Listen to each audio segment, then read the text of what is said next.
शोषण युद्ध के रूप में सुदूर विगत से ही स्पष्ट होता आया है। तो बाबा जी कह रहे हैं कि ये जो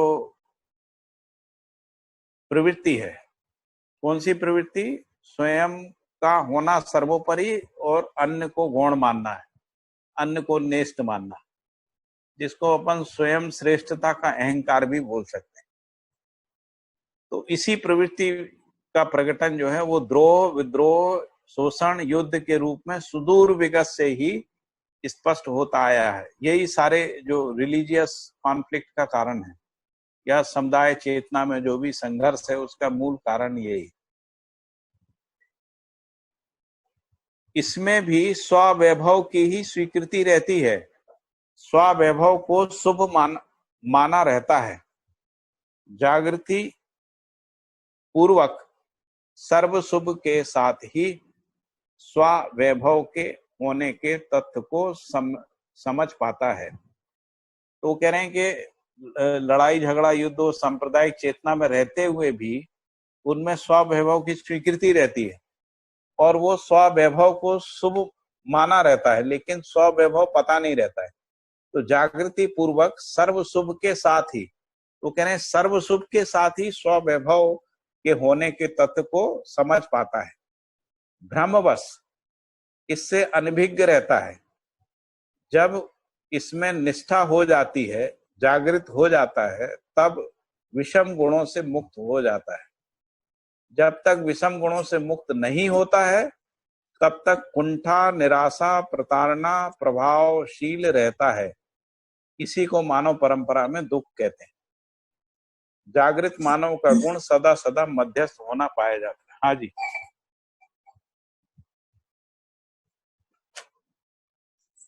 हाँ जी, कुछ पूछना है? कुछ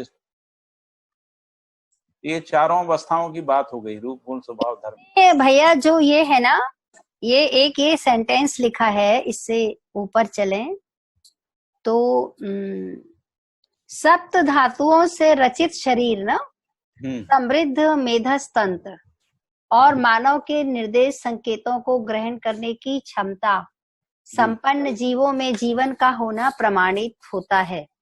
ऐसे जीवों में जीवन में भी आकार, आयतन, घन होता है। ये यहाँ क्या कहना चाह रहे हैं?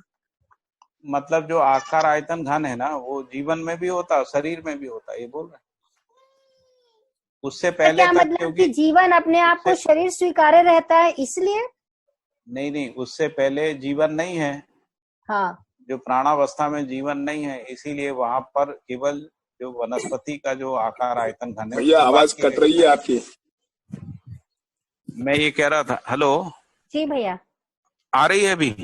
मुझे तो आ रही है। हाँ भैया ठीक आ रही है। शायद मेरे मोबाइल में प्रॉब्लम है, वरना पिछले कुछ समय से जो है भैया की आवाज कट के आ रही है। सबको ठीक आ रही है ना? भैया आपके पास इसलिए आ रही है कट के क्योंकि ऑलरेडी आपने सुन रखा है, तो वो जो लोग अच्छा ऐसा है। जो लोग नहीं सुने उनको दोबारा सुनने को मिल रहा है। आप दोबारा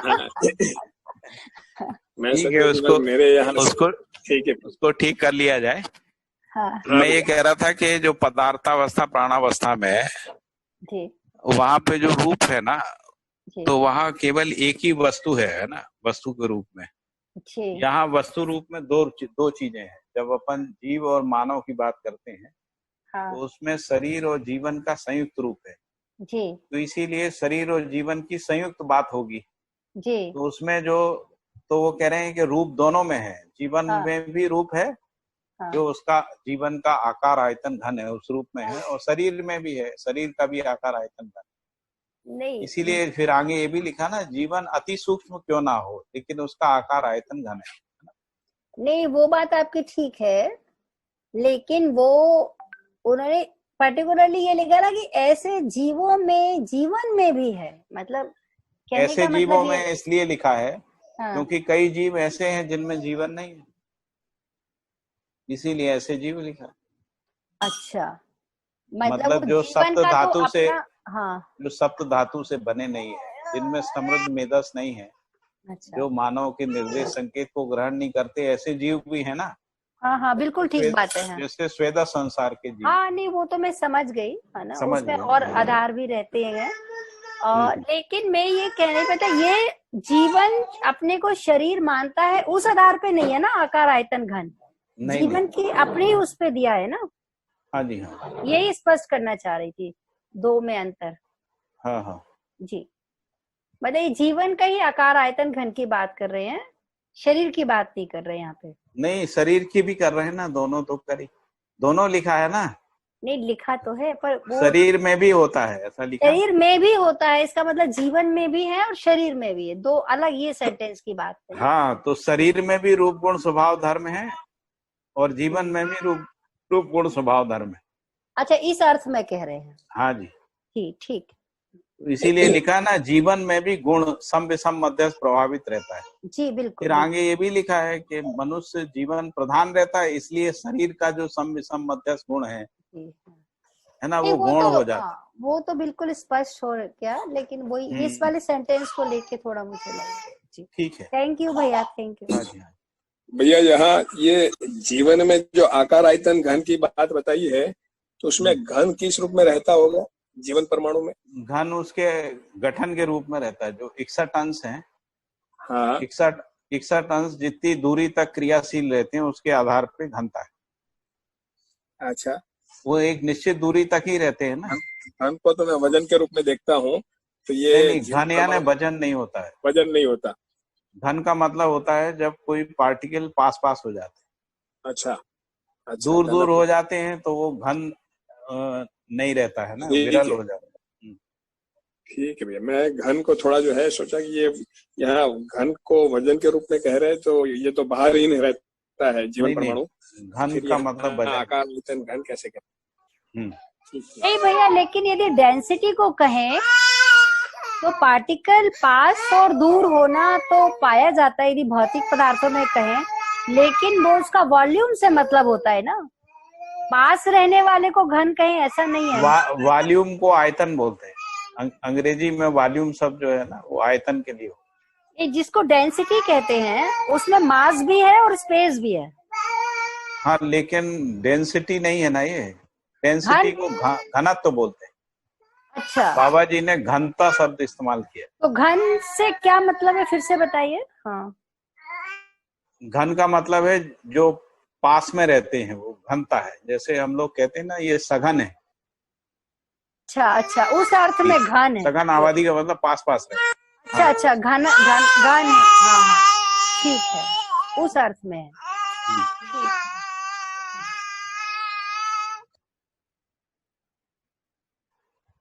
ठीक है,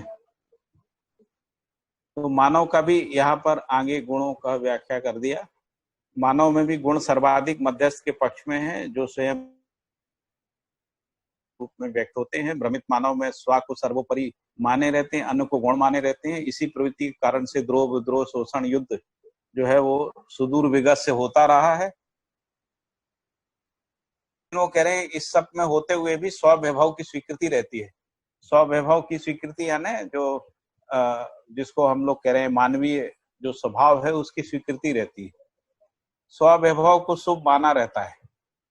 फिर कह रहे हैं जागृति पूर्वक सर्व शुभ के साथ स्व के वैभव के रूप में होने के तत्व को समझ पाते हैं और भ्रम में इससे अनभिज्ञ रहते हैं। अब इसमें निष्ठा हो जाती है तो जागृत हो जाता है, तब विषम गुणों से मुक्त हो जाते हैं। विषम गुणों से मुक्त नहीं होता है तब तक उसमें कुंठा, निराशा, प्रताड़ना प्रभावशील रहता है। इसी को मानव परंपरा में दुख कहते हैं। जागृत मानव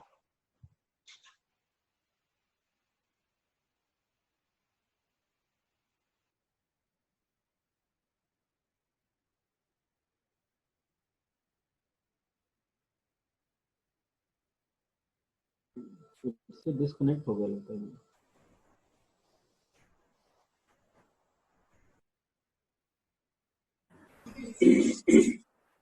आवाज चली गई भैया, डिस्कनेक्ट हुए, 1 मिनट आ रहे हैं।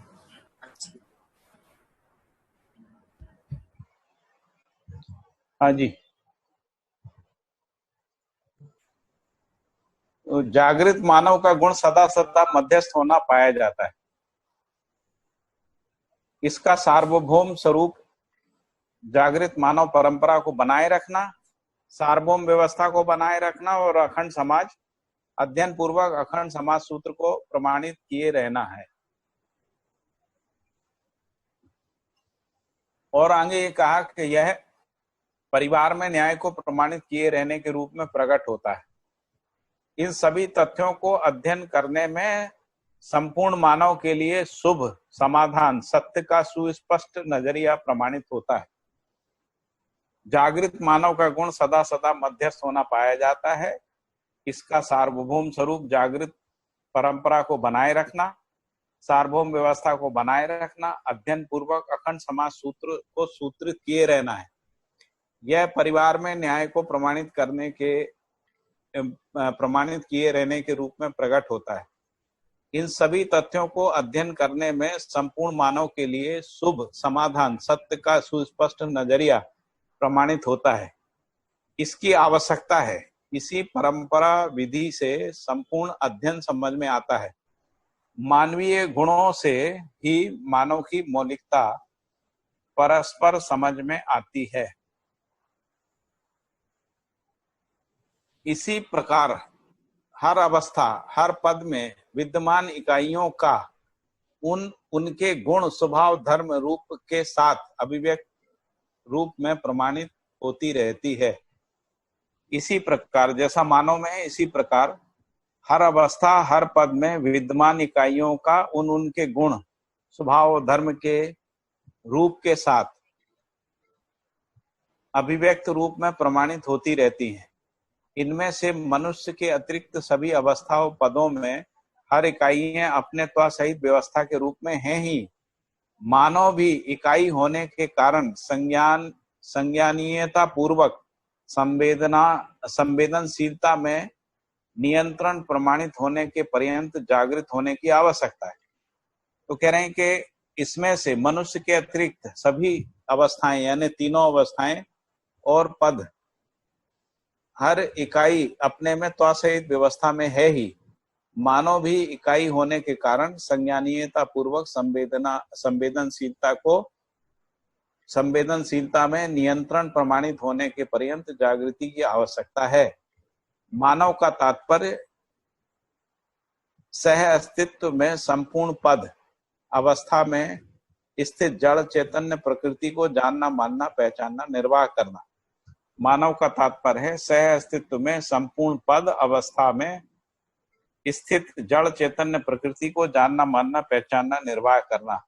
इस विधि से मानव में अखंडता, सार्वभौमता, जीवों में सामुदायिकता, वनस्पतियों में जातीयता, प्रजातीयता और पदार्थावस्था में विकास क्रम अंशों की संख्या भेद से अनेक यथा स्थिति पूर्वक प्रमाणित होना पाया जाता है।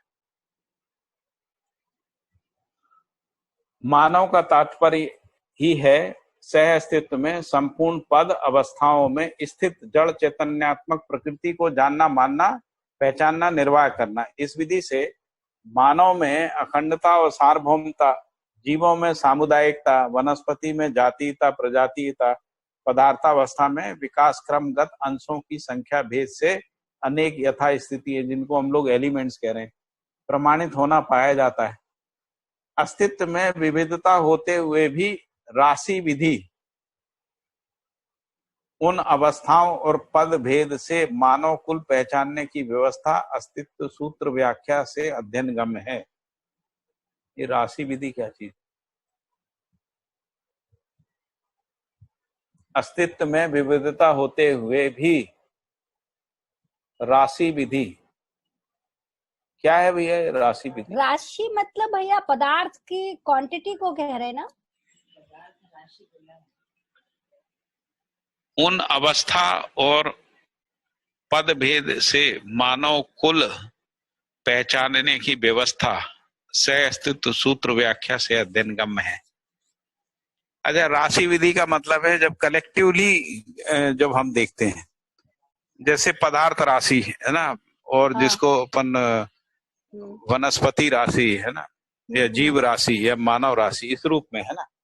जी। तो एक बात है भाई, चार अवस्था चार राशि के रूप में, ठीक है, तो हाँ भैया। मेरे ख्याल से अपना ये 10वां चैप्टर पूरा हो गया, गुण वाला। ठीक है ना? तो इसमें ये कहा कि गुण अपने स्वरूप में सम विषम मध्यस्थ क्रिया और प्रवृत्ति है। फिर इसके बाद तीनों का परिभाषा दिया। सम का मतलब है सृजन, संयोजन, क्रियाकलाप, और विषम का मतलब है विघटन, विध्वंसकारी क्रियाकलाप, और विभव का मतलब है योग संयोग विधि से जितनी भी रचनाएं बनती उनको बनाए रखने में किया गया प्रवृत्ति और कार्यों को मध्यस्थ नाम दिया।